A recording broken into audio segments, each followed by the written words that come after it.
Halo guys, assalamualaikum warahmatullahi wabarakatuh. Kembali lagi bersama saya Cucun Cunengsi 97. Nah, vlog konten kali ini saya mau membahas tentang eh, prosedur apa aja sih untuk pengalaman kerja yang ada di Taiwan sebagai TKI ya, TKW yang merawat lansia. Tentunya untuk kalian nih anak baru yang baru datang dan mendarat di sini, anak non yang belum pernah kerja sama sekali di negara Taiwan. Jadi peraturan yang pertama, kalian harus wajib bisa bahasa minimal ya Mandarin. Nah, kalau bisa ditambahin sama bahasa orang tua yaitu bahasa Tayu. Tayu. Jadi apa ya? Mirip banget sama bahasa pedesaan. Jadi seperti Indonesia aja kan bahasa nasional.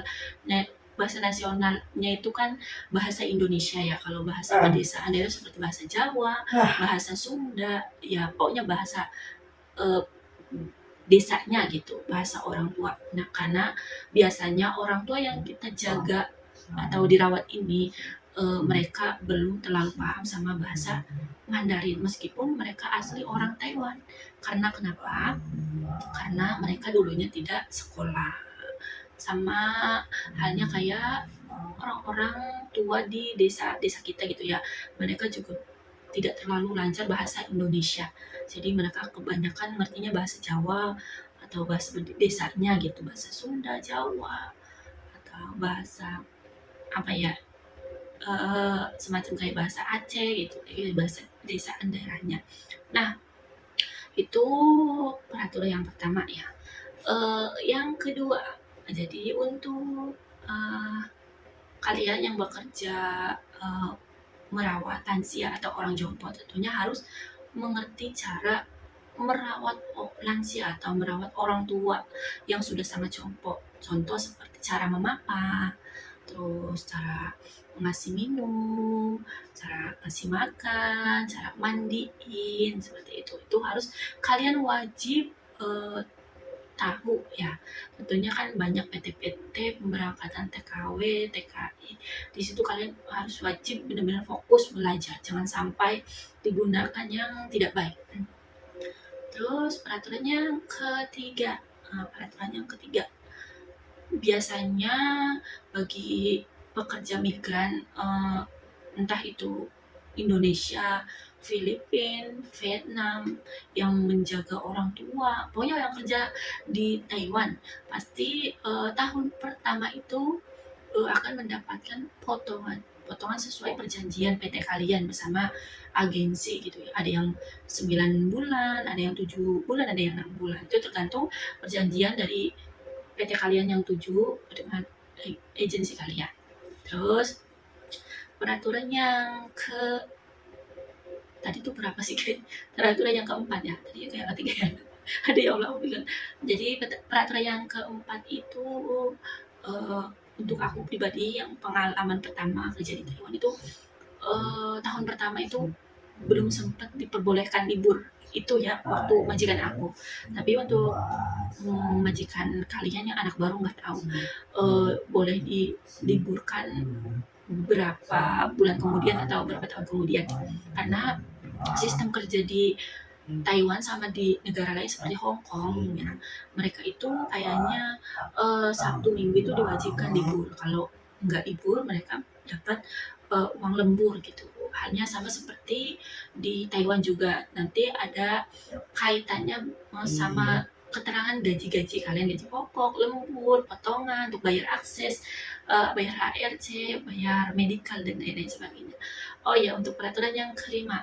Jadi untuk peraturan yang kelima itu biasanya setelah kalian terbang dan mendarat di penginapan, terus itu ada medical ya, medical lagi untuk mengecek kesehatan, sehat atau tidaknya gitu di medical lagi. Lalu untuk beberapa bulan kemudian kalau sudah memasuki 6 bulan di rumah majikan tahun pertama gitu ya, tahun pertama kerja selama 6 bulan di rumah majikan, itu bakal di medical lagi cek kesehatan tubuh kalian, apakah ada penyakitnya atau tidak. Terus sama di tahap yang kedua kontrak. tahun kedua sama tahun ketiga, kan kontrak pertama itu sampai 3 tahun. Nah, tahun kedua, tahun ketiga sama seperti halnya tadi, 6 bulan sekali wajib medikal untuk siapapun itu, baik anak Indonesia, Filipina, Vietnam, Thailand, itu 6 bulan sekali dicek kesehatan. Intinya di tahun setiap tahun 6 bulan sekali gitu guys. Nah, tadi langkah ke berapa sih? 5 ya. Nah, ini langkah ke 6. Langkah ke-6 apa ya? Langkah ke-6 itu. Nah, langkah ke-6 untuk kalian yang umat muslim atau beragama Islam. Jadi untuk kalian yang tidak boleh makan babi, jadi ngomong terlebih dahulu sama majikan bahwa agama yang dianut saya gitu tidak boleh memakan daging babi gitu. Ntar juga mereka paham akan kondisi peraturan dari agama kita juga guys. Terus kalian yang mau berhijab atau beribadah tentunya harus izin terlebih dahulu. Izinnya dengan cara baik-baik gitu ya guys ya. Intinya mah perlahan-lahan gitu. Sama halnya aku juga waktu di majikan pertama itu datang tidak memakai hijab. Nah, tetapi pelan-pelan aku menjelaskan tentang prosedur apa sih perihal tentang peraturan dari ajaran agama Islam seperti ini, tidak boleh makan babi, terus harus mengerjakan sholat 5 waktu, harus menutup aurat, itu kalian boleh jelaskan sebisa mungkin kalian, gitu guys. Nah, tadi yang ke berapa sih, yang ke-6, terus yang ke-7. Nah, ini yang harus wajib kalian ketahui sih ya guys. Jadi jika job kalian lembarannya menjaga orang tua, akan tetapi sampai di Taiwannya beda dengan jobnya, kalian harus wajib komplain sama agensi. Jika agensi kalian tidak merespon, kalian bisa telepon ke tempat pengaduan TKW, TKI gitu 1955 ya kalau nggak salah itu. Jadi jangan sungkan-sungkan, jangan malu-malu, jangan takut-takut. Apapun yang terjadi di diri Anda, jika itu membuat Anda tertekan, kalian harus wajib lapor guys, ya, gitu. Nah, yang ke-8, jadi kalian harus tahu gitu ya aturan tentang slip gaji kalian. Jika tidak ada kecocokan seperti halnya kekurangan gaji atau tidak pernah digaji, eh, entah kekurangan berapa ribu NT atau berapa ratus NT, kalian wajib lapor juga. Soalnya ada teman aku ini yang selama 2 minggu bekerja juga tidak digaji gitu guys.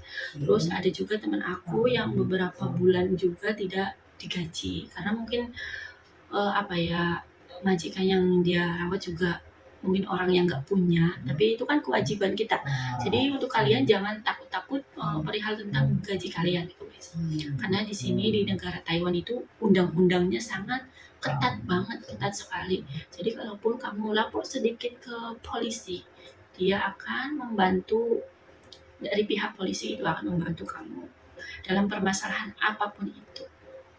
Nah, cukup sekian saja sih informasi dari aku sebagai TKW Taiwan.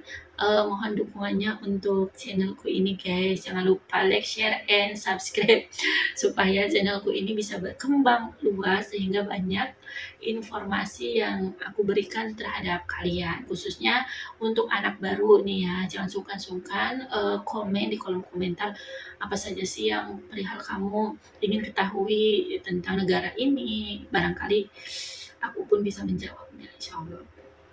Jika ada kata-kataku yang kurang baik, tolong dimaafkan. Karena aku hanya manusia biasa guys. Pokoknya jangan lupa share, like, and subscribe. See you again. Assalamualaikum warahmatullahi wabarakatuh.